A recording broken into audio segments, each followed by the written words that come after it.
Good afternoon, everybody, and welcome to the On the Whistle podcast. Joining me today is Mr. Alistair Howorth, who is in Edinburgh, Scotland, while I'm in Essex, England, enjoying the weather. Alistair, how are you today, sir? Courtney, I'm doing well. But I'm not doing well hearing you saying you're enjoying the weather because I know what you're like. If you're saying you're enjoying the weather, that means it's gray, it's rainy, it's miserable. Courtney, you have the strangest sense of what good weather is of anyone I've met. It's exactly that. Yeah, it's exactly that. Just that there's no rain. It's high. It's overcast. It's a bit cool. It's Shocking. perfect. It's perfect. But we are lucky today, Alistair, to be in the presence of a young lady that I've actually interviewed face to face in Coventry, England, in terrible weather. Miss Kaylin Swart, good afternoon. How are you? Hi guys. Thanks for having me. I'm good. I'm really good. I'm just a little tired from coming back from a pretty short, long but short camp with the national team. But yeah, it's just good to be home and now I get to just relax and recover after such a long, trip. And yeah, hopefully there's more to come. Kenan, the women's national team has really been doing well over the last, I would say, few games. You guys have just finished playing Malawi, good victories over Malawi. I also saw how the manager changed the team up so much over the two games to give everybody a run out and do well. Mhm. But I wanted to talk about this game, the last game where you guys won 2-0. Was a very special game for you. Do you want to tell us a bit about it?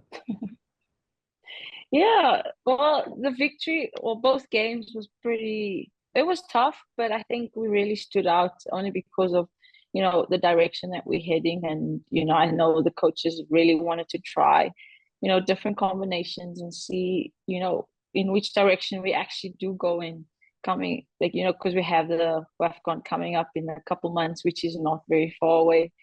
But this camp was great. It was good to, be together again. And I think we all were just, grateful that we had this time because if you think about it, I think a couple of days ago we were 90 days away from WAFCON, which is not a lot of days. So yeah, so it's kind of crunch time, and I think that's also one of the reasons why the teams changed between the two games. But it was a great test for us only because the league hasn't been stop start, so there hasn't been a lot of consistency and game time locally. But I think everyone just stood up. We all showed up. We stood strong, and we really relied on the team dynamic and what we're really capable of. So yeah, I think this camp was special, not just for me, but for two of my other teammates that kind of like retired from the national team. Nuku on 174, which is really massive, and then Mpumi getting her 150th cap. And then there's me that got 50. I'm still very far from that, but yeah, it was just a really special occasion. I mean, I was telling my teammates that it's so crazy to think that I'm at 50 because maybe a year or so ago, I never would have thought that I'd get to this number so quick. But that's just a testament to all the hard work that I've put in, and also the confidence that the coaches have showed in me. And the only way I can repay them is like you say thank you, and obviously play my best and be the best I can be for the team. So yeah, it's been a great honor, and I'm just so thankful that I'm able to share the field and be on the field and get 50, which is a pretty big milestone, especially for a goalkeeper. And so yeah, it's been a really good week for me. Kaylin, I want to ask, you're talking about how great the preparation was in terms of playing a team like Malawi. Obviously, the last time you came to speak with Courtney and Zayn, it was down in Coventry. You were playing England, played Denmark, like two of the best teams in the world. Obviously, you came so close to getting the result against England, and it was an amazing performance. Very close.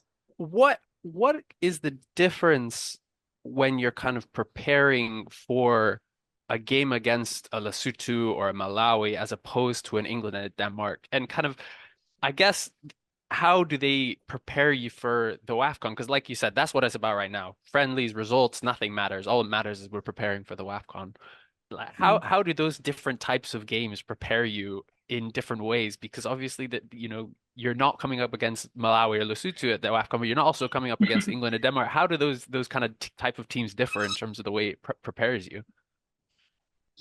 That's such a good question because, every game is a different occasion, and I think the way you prepare, what helps is we prepare the same for every game because I don't believe in playing the occasion.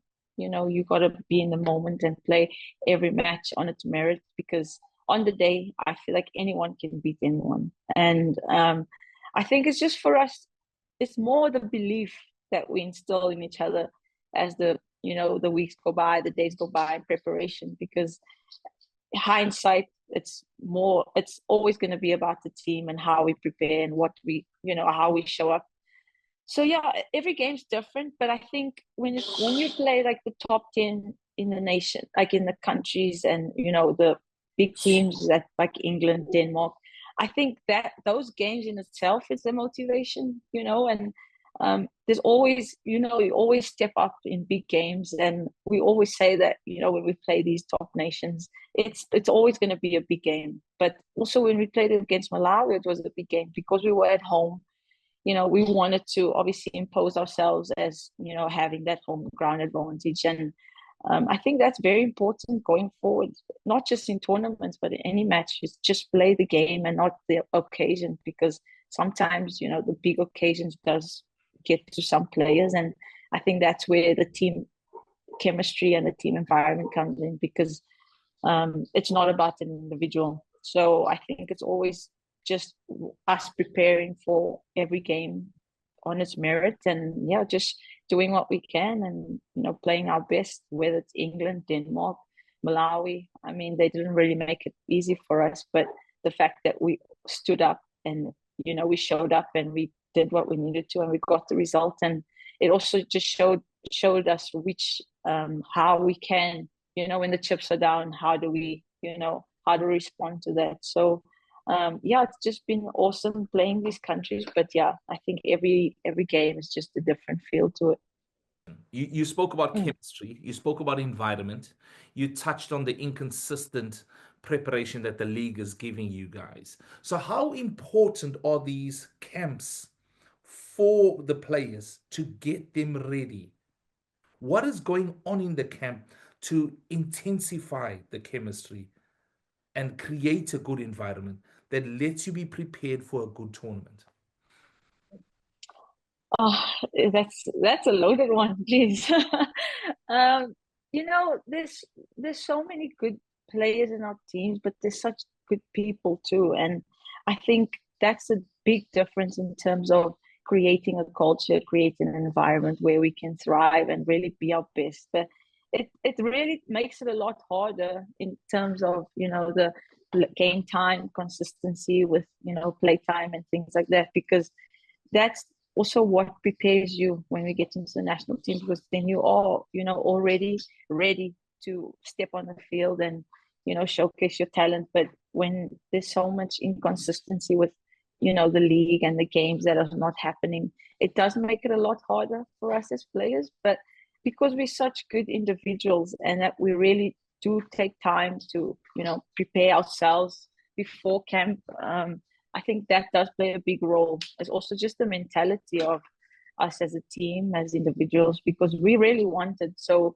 we really put in the extra yards to make sure that we prepared for what's to come. And I think that's the biggest difference we have in the last couple of years, is just that mentality shift and believing in ourselves that no matter who we play, we're going to be able to grind out the result, or really fight tooth and nail. And sometimes we don't always get the result we wanted, but there's always so much positives that we take off that field. And lately there's been more positives than ever, and I think that's the exciting part, is because no matter what's happening within our league locally, or some players are not playing at their teams abroad, or for whatever the case is, I think it also just shows that we've grown as people. But also I think the coaches really play a big role, because once we come into camp, they really set out what it is that they expect from us, and I think that sets the tone, the expectation, not from ourselves but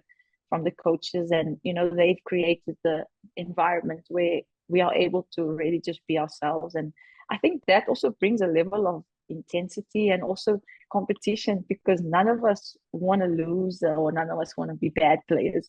So that definitely adds to the intensity, the competition, and also just the willingness to work hard and like put in the yards, because every team's going to be different, like I said earlier, but how we prepare and how we really show up is what makes the difference. But it's also just the belief. We have so much belief, because over the years we've really grown as a team and as players, so that belief aspect has grown a lot. And I think that's also what's going to help us when we go into major tournaments. And obviously with WAFCON, we are going in as defending champions, and that's a really big title to hold, and everyone's obviously going to gun for us. So we really have to be at our best if we want to go back to back. Kaylin, like you were mentioning about the league being paused and, being so irregular and things kind of being messy. And, you've spoken on this podcast before about how, you have to almost be a part-time player or being a full-time player whilst doing a full-time job. It's not part-time, it's double Yeah. full-time.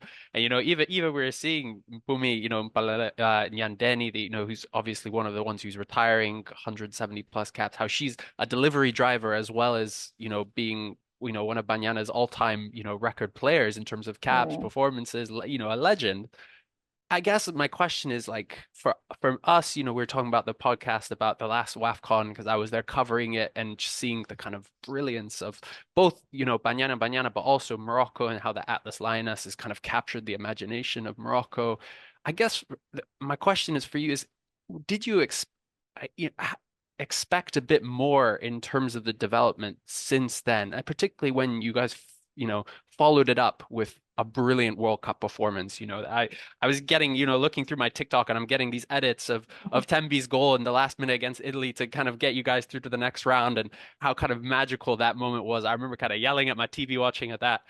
And despite those kind of magical moments you brought to the nation, despite, outperforming Bafana over the last years, despite Bafana doing very well at the AFCON, Very last year, true. Very true. I guess, how do you feel as a player when, after all this time, when you're going toe to toe with England, with the Netherlands, with Sweden, with these countries, that you're still then coming back and it's a struggle, like you say, you don't even know if the league is playing, you don't know where, Firdaus, who also does this podcast, very close with Janine, and talks about the amount of money, energy, and love that she's put into her club, and just how taxing that is as a player, as a manager, as a coach. Even Sundowns, we've had Jerry Shabalala come on here and talk about the same things. How does that feel for you as a player who's hit her 50th cap, when some of these things aren't kind of professional in the way that, for us on the outside, we think they should be? Yeah, it's very exhausting. It's exhausting only because we put in so much work as players, and the people in charge of the federation and the league, and it's very disappointing, because obviously our expectations were very high, um, only because of all the hard work we've put in over the years. I mean, we were African champions, we went to the World Cup, we weren't just a number. We really grinded hard every day to make sure that we were there to compete, and we did. We competed, and I don't think anyone expected us to really even just make it out of the group, but even win a game. I mean, we drew to Argentina, which we could have won, So there were so many close um, results that could have gone our way, and that despite us still having to fight and have, play football part time and still have, jobs other than just playing soccer. So yeah, it was really, it's still very disappointing to know that, the steps haven't been taken, or the right direction to really, make us a priority, or make the league a priority, so that we can grow not just as individuals but as a team and then as a nation. Because I mean, the majority of the national team right now, we do play local, and yet we are still producing the results that we are, even though we all still play. We're playing locally. We're not We don't really get paid to play. You know, some of us have jobs on the side to really compensate for, you know, in terms of financial stability. So it's very disappointing. And, you know, I really like, even when we were in England, I was talking to Courtney about it. And, you know, we thought that once, you know, we were African champions after the World Cup, we really thought that things were just going to skyrocket. And now when I sit here and I look back and I'm like, we haven't really progressed. We have progressed as a team, but as a nation, I feel like we've really gone back. And that's only because of the lack of interest, I think, in wanting to see women's football grow. Because, you know, you can talk about it. We can always say, oh, yes, you know, South Africa is doing well. The women's game is growing, but is it really growing when our league we're not even sure if we have a league to play, you know, we're not even sure if we're going to play over the weekend. And, you know, things like this really, you know, it does play a part in your mindset and how much you really put into it. Because, I mean, I can fight every day, but if I'm fighting for nothing, then where does the motivation come from? You know, so it's really hard. And the thing is, but I give credit to my teammates so much, because despite us not having the support or the financial stability or the interest of corporates coming on board and things like that to really grow the game, for us, I think we needed to really put ourselves in our own shoes and walk this path, because our journey has never been easy. And I don't think it will be easy for another couple of years to come, you know, because if you look at the next couple of years, we have so much. We have AFCON this year, AFCON next year. We have World Cup qualifiers for 2027. We have the Olympics. So there's so much that is going to happen in this next cycle. And there's so much hope. I have a lot of hope, but like they say, it's the hope that kills. And Yeah, it's the hope that kills. But yeah, it really makes our job so much harder. And, you know, we've been crying about this for years now, you know, having a professional league or just people being in our corner that's really serious about the growth of the game. And I mean, we've proven ourselves year in, year out. Every game, we've proven that we deserve to be called professionals. We deserve to be treated like professionals. But I feel like it's just falls on deaf ears. And, you know, it's hard when it comes to preparation, because there's so much that we're lacking. But we are such a resilient bunch. I think South Africans are resilient. That is one thing I can say about us as a nation. We are very resilient people. We're determined to really, you know, get things done with the lack of support. And that says a lot about us as people, but also just as players. Like, we've also grown. Like I said, the mentality has grown a lot. And I think that's definitely the difference in terms of us not having what we should have, but we're still getting the results without that. So yeah, it is tough and it's very taxing, but I'd rather do this than do nothing, if that makes sense. Kaylin, I think that was a wonderful answer, if I'm being very, very honest. You know, I think it was a very controlled answer as you've told me, face to face in a desperate situation. Things should be easier for you guys, especially after the amount of success you brought to the country for ladies football. So it massively should be easy, because you're sitting in a position right now, and you brought this up, I didn't, back to back. How many teams have the opportunity to go to a national tournament back to back and win? Not many. Not many at all. Yeah. You know, so, and you're not just going back to back, you're going to go back to back as favorites. You're going to be going into the tournament as a powerhouse that can win this tournament. Do you actually feel you could take that step and go back to back? You brought this up. Absolutely. Absolutely. I have so much confidence, not just in my own ability, but in the team and the way we, you know, progressing. And I mean, this past game against Malawi, we went down 1-0.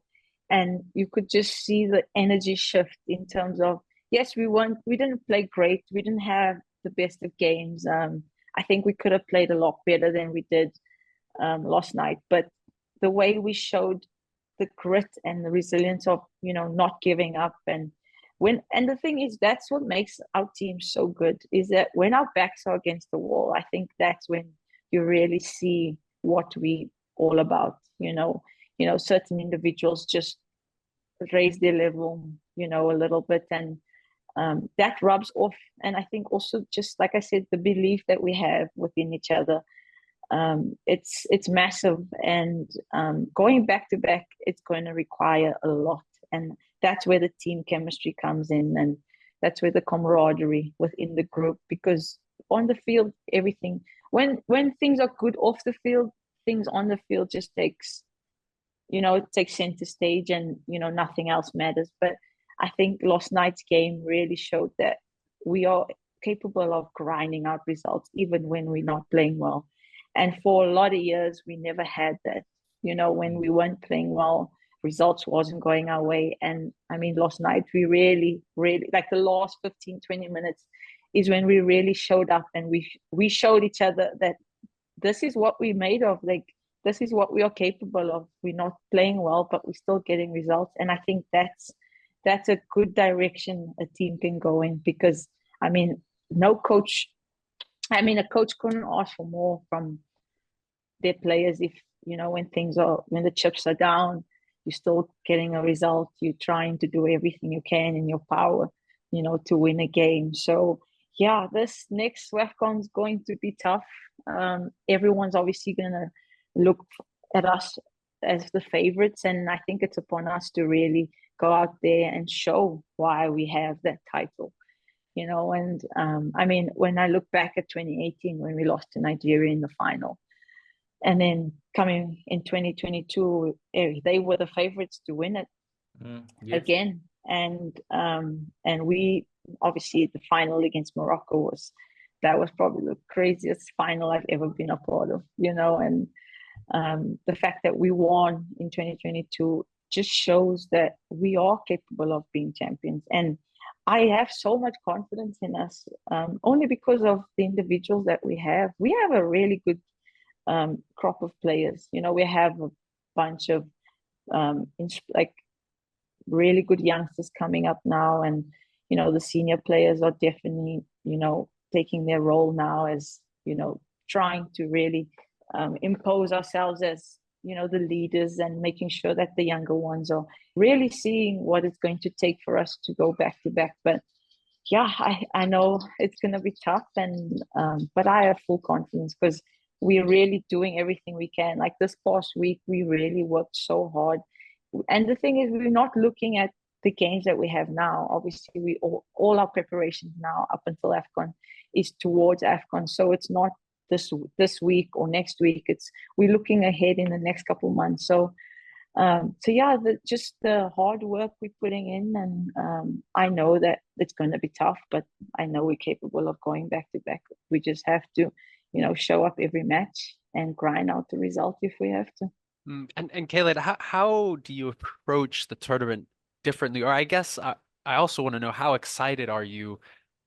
Because I think things are so different this time, right? Last WAFCON, Mm. Nigeria had won every single tournament. Like obviously the one before you guys came so close and it was desperate, but they they've smashed everyone. That you guys are the underdogs. It's all about Nigeria. And then bam, out of nowhere, Morocco comes out of nowhere. Zambia, without Barbara Banda or Rachel Kundananji, come out of nowhere, and suddenly they're in the semifinals, and you guys barely get past them. This time they've got Barbara. This time they've got Rachel. All of these teams have shown their stuff at the World Cup, in friendlies since then. We've seen, Barbara and Rachel be two of the most expensive players in the world, alongside Asisat, who's obviously, if she's fit, is, still one of the best players in the world. Do you feel like it's different this time, the WAFCON, because now there are actually genuine world superstars playing at the WAFCON, which maybe last time I would say Asisat was the only one, whereas now every Mm. single team seems to have them. Even Ghana have kind of come back. I think they've only lost one game in the last like 4 years or something. Unbelievable form.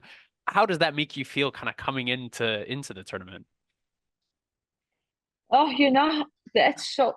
that makes everything so much more exciting. And um, everyone's looking forward to this AFCON because, like you said, I feel like Africa is on the rise, man. The players right now are literally playing out of their socks.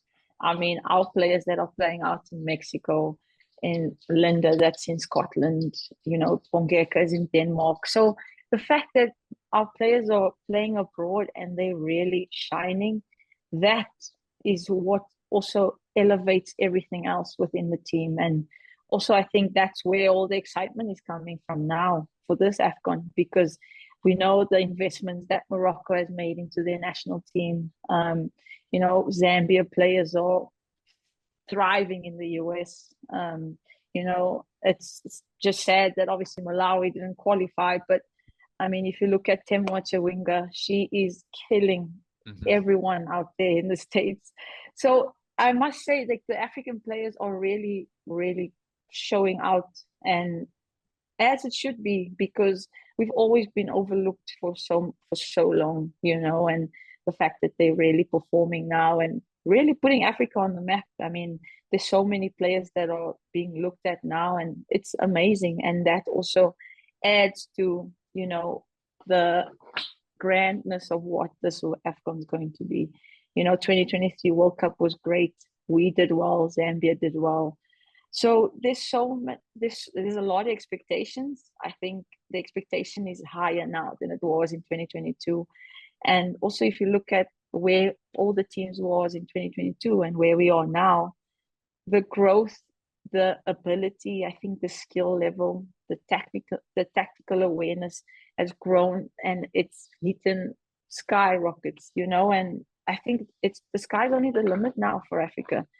But yeah, it's very exciting, but I'm actually very anxious for this one because every team is good now. There's not one national team now in Africa that we can say, they're okay, or there's no guaranteed wins anymore, and I think that is amazing because that's the competition we want, we want that competitiveness within every match. And I think every group for next year or for this year is a group of death if you think about it. So that in itself just shows how far we've come as a continent, but also how far we've come as individuals. So yeah, the football has grown a lot, and I think the football will be better this year than ever. Kaylin, I want to come back to you. I want to come back to your 50th cap. I was watching television last night. I was watching England play Belgium in Belgium after they beat Belgium 5-0. They're going 5-0. They lost going lose 3-2. Yeah, 3-2. I know, it's I watched crazy. the game. I couldn't believe some of the play from England. Belgium were excellent on the night. But that's not actually what made me think about this question. Ian Wright was in the studio. He's only got 33 caps for England. Ian Wright's a legend. Ian Wright is one of Arsenal's greatest strikers of all time. Only 33 caps. You've got 50, Kaylin. This needs to be celebrated. This is something. So what is your target for yourself? You've got 50 caps behind you. You're an experienced international. Let's put it in the business world. What are your KPIs moving forward? Oh, my KPIs. Oh, you're funny. I can see your analyst sitting in a studio there. Kaylin, you need to get more up and right leg and ping them down the wing. Oh, that's funny. Well, I mean, 50 is definitely a milestone that I mean, these were the things that I dreamt of, as a kid, and the fact that I was able to achieve this massive thing of, 50 caps is no easy feat. It was a really tough journey, but I'm just so thankful that I'm able to do what I love and to do it 50 times for my country. Not many can sit and say that it's a big achievement, and I'll never take it for granted because also I know where I came from and where I am now. So I'm grateful that I had that journey because it makes everything so much more sweeter now. But yeah, it's crazy. But I mean, hopefully I can go another 50. I don't know if I'll reach 100, but I mean, I'm very present now, so I don't really think too far ahead. Only because I just want to, embrace the moment and be in the moment. But I know I will continue to give everything I can to this nation because I'm so proud to represent Banyana Banyana, and there's no better feeling than playing for your country. And but yeah, I think in the future, I just want to be the best I can be. I want to continue to play for the country for as long as I can, and it's something that I hold a lot of pride with because it means more to me than anything. And yeah, if there's another 50 on the horizon, I will embrace it. I'll take it. But right now, I'm just trying to see what's in front of me, and that's the next AFCON. So yeah, we'll see how far things go. But for now, I think I'll just continue to be me and just to be the best I can for South Africa. Kaylin, before Courtney wraps up, mentioning 50th cap made me realize something, and I was so furious at Courtney and Zane for not asking you this after that game against England, because that game was Leah Williamson's 50th cap. Whining to us. Yes. And I saw a clip of a video of her coming to give you her shirt. Is that what happened? And if so, what were you guys chatting about there? Because Leah Williams obviously is a legend, Euros winner, World Cup finalist, and she gave you her 50th cap shirt. What actually happened when you chatted to her after the game? Oh, that was such a moment. I feel like because we idolize a lot of these players that play abroad, and and the fact that we've actually share fields with these players that we looked up to in the past, and now we actually we in the same brackets. Yes, some countries are obviously bigger than others, but the fact that we are where we are able to grace the field with these people that literally do football full time, and that's their joy, that's their life, that's what they do every day. And yeah, during the game, before the game, I think we just had a chat in the tunnel, and when you do pitch walk and you see, and I've always admired her, not just as a player but as a leader, and how she's been at Arsenal for so many years, and also her journey wasn't easy. And I think a lot of these players, we relate to them a lot, even though we're not in the same environment or the same level of professionalism per se. But the fact is that when we play, it's like we literally on the same field, we do the same thing. It's just in different environments, in different perspective of things. But yeah, she is definitely someone that I've admired for many years. And yeah, it was just awesome that we had that moment after, because it just shows that no matter what, I think also just being a human and a good person goes a long way. She is such a humble girl. And yeah, we just had a little chat, and she was just saying like how they didn't expect us to play the way we did. They didn't expect us to give them a run for their money the way we did. And a lot of teams undermine us a lot. Because wherever we go, when we play in Europe, we're always the underdogs, and then after the games, they'll, tell us that, geez, you guys made it really hard for us. And I think that's also something that we can always take away from, is that no matter who we play, we'll always try and, stand out and make sure that people see us for who we are and not just where we come from, because we are really good footballers besides where we are and what league we play in. So yeah, it was great. And I mean, it was really nice to meet her like that, and obviously having a shirt, I think that is obviously a special thing. And I hope that I was able to give her a shirt, but it doesn't work that way in South Africa. But no, it was really special, and I'll treasure that for a very long time, only because she was surprised, but also she saw us for who we were and not just where we come from. Kaylin, as we come to the end, I want to wrap up not actually with a question. I want to just actually say thank you, if I'm being genuinely honest. Okay. Because I've told you about my daughter. I've told you, a young girl aspiring to be a sportsman. Yes. Yeah. And the gift you gave me, I told you I'm going to give them to her. Your pictures you shared with me. She still has them in her room. I've told her about you. Oh. You remember she sent you a voice note. She was so proud that she was Yes. able to have the conversation. But you mentioned so many things that we talk to children about. You mentioned being a good person, taking a lot of pride in your work, being resilient, and having that determination to be better. Just those 4 things. I want to thank you for talking about and being a good role model for young girls, for like my daughter and other children's daughters as well. It's not an easy thing you do. You should be rewarded much more than what you are.